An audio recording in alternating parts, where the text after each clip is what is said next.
Hello students, class 12th का chapter 6 पढ़ रहे हैं हम। देखिए 6 चैप्टर के अंदर हम फर्स्ट क्वेश्चन के पार्ट फर्स्ट और सेकंड कर चुके थे। ये पार्ट थर्ड है सी, जिसमें हमें क्वेश्चन दे रखा है, कोई फलन दिया हुआ है f(x) = 1 + x, कंडीशन है x is less than equal 3 and second है 7 - x, कंडीशन है x greater than 3 और आपको इसका x बराबर 3 पर सातत्यता का क्या करना है, परीक्षण करना है। तो इसके लिए क्या करोगे, सबसे फर्स्ट देखो, आपको मैं पहले भी समझा चुका हूं, सातत्यता का परीक्षण करने के लिए आप एक तो उसी बिंदु पर फलन का मान निकालते हो। यहाँ पे x बराबर 3 दे रखा है तो 3 पर फलन का मान निकालना है।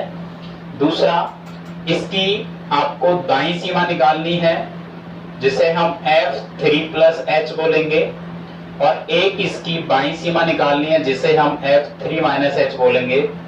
यदि ये तीनों मान आपके बराबर आते हैं तो आपका जो फलन है, फंक्शन है, वो x बराबर 0 पर क्या होगा, सातत्य होगा। तो देखिए सबसे फर्स्ट हम x बराबर 3 पर फलन का मान देखते हैं। x बराबर 3 पर फलन का मान निकालते हैं तो आपको यहाँ पे देखना है कि किस कंडीशन के अंदर x बराबर 3 है। तो x = 3 यानी x बराबर है 3 के, तो f3 जो आएगा आपका, उसके लिए फंक्शन हो जाएगा 1 + x। 1 + x का मीन्स है आप x की जगह 3 रखोगे तो ये कितना आएगा आपका, 4। देखो x बराबर 3 पर देखना है, x बराबर 3 पर आपका फलन हो जाएगा 1 + x। तो 1 + x की जगह आप 3 रखोगे तो 1 + 3 यानी कितना हो जाएगा, 4। तो ये तो x बराबर 3 पर फलन का मान है। अब हम x बराबर 3 पर फलन की दाईं सीमा निकालेंगे। फलन की दाईं सीमा देखिए f3 + h, दाएं के लिए प्लस चिन्ह लगाते हैं, = अब इसके लिए फलन देखेंगे। फलन किस टाइप से देखते हैं, 3 + h यानी x का मान 3 से बड़ा है। तो 3 से बड़ा कौन सा होगा, x is greater than 3 यानी ये वाला फंक्शन होगा 7 - x। तो आपका फलन है 7 - x, तो इसमें x की जगह आप क्या रखोगे, 3 + h यानी कि 7 - x की जगह 3 + h। तो 7 माइनस को अंदर गुणा करोगे, -3 - h, 7 में से जब आप 3 घटाओगे कितना बचेगा, 4 - h। साथ में आप इसमें लिमिट लगाओगे, limit h tends to 0, limit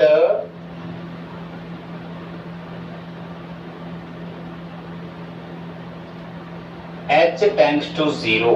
तो जब आप यहाँ पे लिमिट लगाओगे, लिमिट h टेंड्स टू 0, ये 4 - h है। h की जगह जब आप 0 रखोगे तो ये जो आपका दाईं सीमा है वो कितनी आ जाएगी, 4 - 0 यानी कि 4। तो f3 + h कितना आया, 4। ऐसे ही आप x बराबर 3 पर फलन की बाईं सीमा निकालोगे। फलन की बाईं सीमा f3 - h, ठीक है, f3 - h, लिमिट वही रहेगी आपकी h tends to 0, limit h tends to 0। अब f3 - h का मतलब x का मान 3 से छोटा। तो 3 से छोटा कौन से फंक्शन में है, ऊपर वाले में है यानी 1 + x में है। तो आप 1 + x की जगह क्या रखोगे, 3 - h। तो लिमिट h टेंड्स टू 0, एक में 3 जोड़ोगे, 4 - h। वापस यदि यहाँ पे आप लिमिट लगाते हो, h की वैल्यू 0 रखते हो तो आपका ये फंक्शन कितना आएगा, 4। तो देखिए x बराबर 3 पर मान, x बराबर 3 पर दाईं सीमा और x बराबर 3 पर बाईं सीमा, तीनों मान कैसे आ रहे हैं, आपके बराबर आ रहे हैं। क्या लिखोगे, अतः f3 = f3 + h = f3 - h। और यदि ये तीनों मान बराबर आते हैं इसलिए फलन x बराबर 3 पर सातत्य होगा।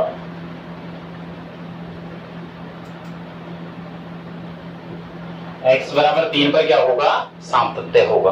देखिए नेक्स्ट क्वेश्चन फर्स्ट का ही है, फलन दे रखा है fx is equal to cos 1 upon x, इसकी कंडीशन है x is not equal to 0 and second function है 0, जो कंडीशन है x इज इक्वल टू 0, और आपको x बराबर 0 पर फलन का सातत्यता का क्या करना है? परीक्षण करना है। तो सबसे फर्स्ट x बराबर 0 पर फलन का मान, तो x बराबर 0 पर जो फलन का मान होगा f0, वो आप देखोगे यहाँ पे x बराबर 0 पर फलन का मान कितना है? 0 है। सेम ऐसे ही x बराबर 0 पर फलन की दाईं सीमा, तो f0 plus h is equal to limit h tends to 0। अब फंक्शन कौन सा होगा? 0 प्लस h, यानी 0 से बड़ा। तो 0 से बड़ा कौन सा है? ये वाला है, जो 0 के इक्वल नहीं है वही 0 से बड़ा होगा, छोटा भी हो सकता है। देखिए cos 1 अपॉन x, यानी कि cos 1 अपॉन x की जगह 0 प्लस h रखेंगे, तो हो जाएगा limit h tends to 0 cos 1 upon h। जब आप इसमें लिमिट लगाओगे तो cos 1 अपॉन 0, और cos 1 अपॉन 0 होता है आपका cos अनंत, जिसको हम बोलते हैं, यानी कि आपकी जो cos की वैल्यू है -1 से 1 के बीच कोई परिमित राशि। कैसी राशि आएगी?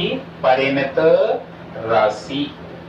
सेम ऐसे ही हम निकालेंगे x बराबर 0 पर फलन की, वैसे आप देख चुके हो कि फलन x बराबर 0 पर फलन का मान 0 आ रहा था, जबकि यहाँ पे कैसा आ रहा है? -1 और 1 के बीच परिमित राशि आ रही है, तो इसका मतलब ये x बराबर 0 पर क्या नहीं होगा? सातत्य नहीं होगा। लेकिन फिर भी हम x बराबर 0 पर फलन की बाईं सीमा निकाल कर देख लेते हैं, क्या होगी? f0 minus h is equal to limit h tends to 0। देखो 0 माइनस h मतलब 0 से छोटा, तो 0 के बराबर नहीं है, तो अभी आपका फंक्शन ऊपर वाला ही होगा, cos 1 अपॉन x की जगह 0 माइनस h, लिमिट लगाओ तो cos 1 अपॉन 0 माइनस 0, यानी कि ये वही हो जाएगा cos 1 upon 0। cos 1 upon 0 means cos infinite, cos अनंत, और इसका मान भी क्या होता है? -1 और 1 के बीच परिमित राशि। तो अतः यहाँ पे आपके देखो f0 is not equal to f0 plus h या is not equal to f0 minus h, ये मान आपके बराबर नहीं आते हैं, इसलिए सातत्य नहीं होगा। जो आपका फलन है वो x बराबर 0 पर सातत्य नहीं होगा। इसी तरीके से हम इसका नेक्स्ट क्वेश्चन करते हैं, फर्स्ट का f। क्वेश्चन नंबर डी है, आपको फलन दिया हुआ है fx is equal to sine x, इसकी कंडीशन है कि जो x की वैल्यू है वो 0 से ग्रेटर देन, 0 से लेस देन है, इक्वल है, बट -π/2 से ग्रेटर देन है। सेम सेकंड फंक्शन है tan x, जिसकी वैल्यू यहाँ पे x की जो वैल्यू है वो π/2 से लेस देन है और 0 से ग्रेटर देन है, और आपसे कह रहा है x बराबर 0 पर फलन के सातत्यता का क्या कीजिए? परीक्षण कीजिए। तो वही 3 मान निकालेंगे। सबसे फर्स्ट x बराबर 0 पर फलन का मान, यानी कि f0, देखो यहाँ पे कौन सा फंक्शन होगा? x का मान 0 के बराबर इस वाले फंक्शन में दे रखा है, यानी कि साइन x की जगह जब आप 0 रखोगे तो साइन 0 का मान 0 होता है, यानी फलन का मान कितना आ गया आपका? 0।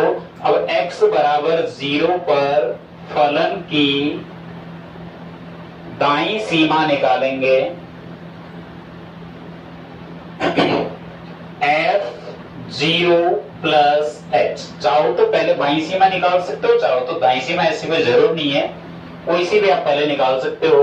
तो limit H tends to zero, zero plus H यानी जीरो से बड़ा।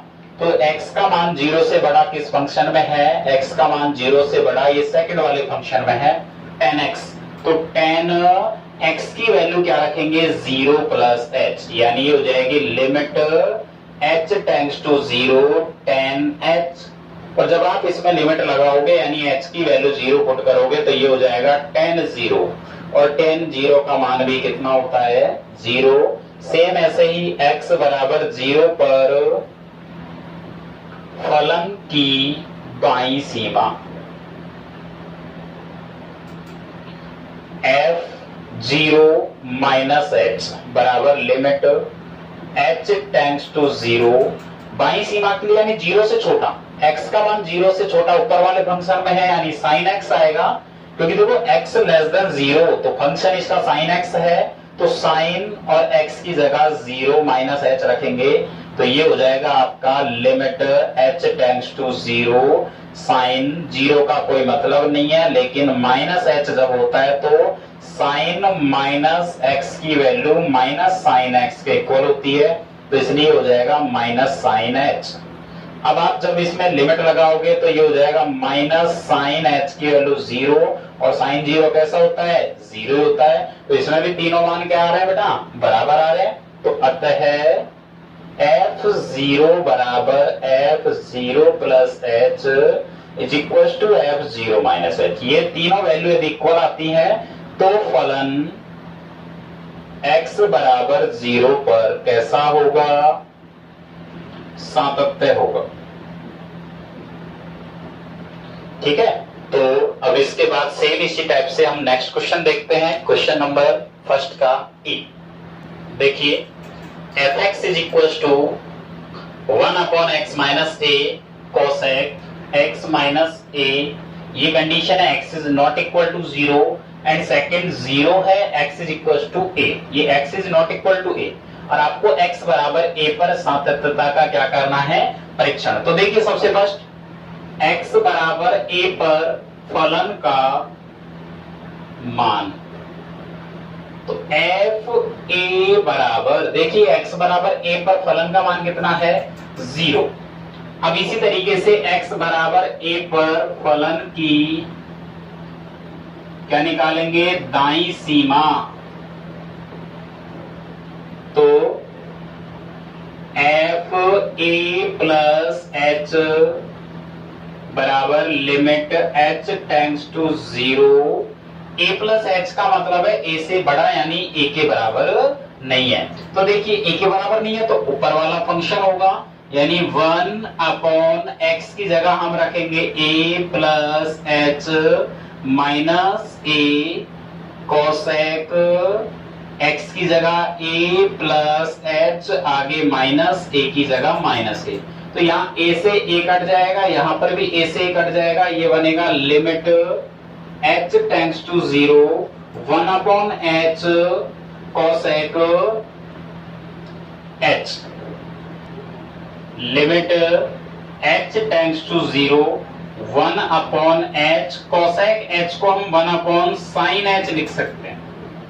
अब जब इसमें लिमिट लगाएंगे हम तो 1 upon zero multiply sine zero, यानी हो जाएगा 1 अपॉन जीरो, ये क्या होता है, अनंत। तो आपका फलन का मान जीरो आ रहा था, जबकि दाईं सीमा कैसी आई है, अनंत आई है, तो अतः F A is not equal to F A plus H, यानी दोनों मान बराबर नहीं है, तो फलन का x बराबर a पर कोई सातत्य नहीं होगा। ये आपका फर्स्ट का F क्वेश्चन है। नेक्स्ट क्वेश्चन करते हैं, क्वेश्चन नंबर फर्स्ट का जी है, फलन दे रखा है fx is equal to X square upon a minus a, ये तो है x is less than a, second है जीरो जो x बराबर a पर है, थर्ड है a minus a cube upon X square, ये इसकी कंडीशन है x is greater than a, और आपको x बराबर a पर इस फलन का क्या करना है, सातत्यता का परीक्षण करना है। तो देखिए सबसे फर्स्ट हम x बराबर a पर फलन का मान निकालते हैं, फलन का मान। तो देखिए x बराबर a पर जो फलन का मान होगा वो कितना होगा, 0। फिर सेम ऐसे ही x बराबर a पर फलन की दाईं सीमा यानी कि F A plus H is equal to limit H tends to 0। तो सबसे फर्स्ट आपको फंक्शन पहचानना है, फलन पहचानना है कौन सा होगा। तो a प्लस एच का मतलब है a से बड़ा।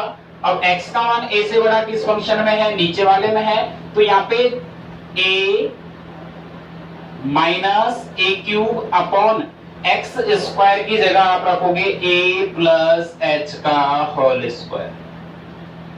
तो देखिए लिमिट h टेंड्स टू 0, यहां पे रखो मान a minus A cube upon, इसको हम ले सकते हैं a प्लस एच का होल स्क्वायर यानी a स्क्वायर प्लस 2ah और प्लस h स्क्वायर, ये हमने लिख दिया।